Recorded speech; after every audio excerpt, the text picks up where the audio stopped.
Tole mogoče ni nepogrešljiv modni dodatek, zagotovo pa lahko reši življenje. Dnevi se nezadržno krajšajo in to pomeni, da smo marsikdaj še zunaj, ko je že temno. Ker se ne moremo zanašati na to, da nas bodo vozniki vedno opazili, je dobro poskrbeti, da smo čim bolj vidni. Otroci iz Radeč so v šotoru Vitko lahko sami preverili, kako dobro se v temi vidijo različni odsevniki. V temačnem šotoru pa se je tudi Ana dobro znašla.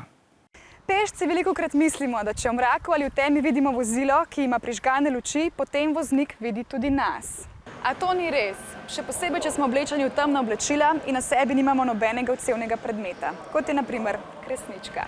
V šotoru Vitko se lahko prepričamo, kako pomembni so odsevni predmeti v temi. V šotoru sem videl, pravzaprav bila je čista tema, pa na oni strani sem pa videl pešce. Eni so bili malo bolj osvetljeni, drugi pa ne. Pa da se malo bolj vidne pešce vidi na malo več kot 130 metrov. Tiste manj vidne pa se vidi komaj na 80 metrov. Kresnička postane vidna šele takrat, ko nanjo posije svetlobni žarek.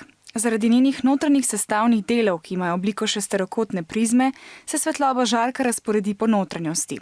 To pa s prostim očesom vidimo tako, kot da bi kresnička zasvetila. Na vrvici pa jo moramo imeti zato, da povečamo verjetnost, da se bo odbojni žarek odbil ravno v smeri proti vozniku. Zato je pomembno, da jo obesimo tako, da nam na primer binglja s torbe, hlačnega žepa ali jakne. Lahko pa jo nosimo kar v roki. Ni pa prav, da jo nosimo okoli vratu, saj se tako ne premika. Poleg tega pa je tudi vozniki, ki se nam približujejo od zadaj, ne morejo videti. Jaz imam doma kresničko pa odsevni trak.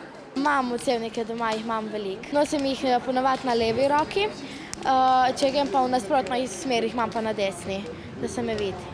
Vidnost v prometu pomeni tudi varnost, zato se na sprehode v mraku in v temi odpravljate le vidni. Torej, oblečeni v svetle oblačila in z odsevniki. Tako vas bodo vozniki veliko hitreje in lažje opazili. Pa srečno pot!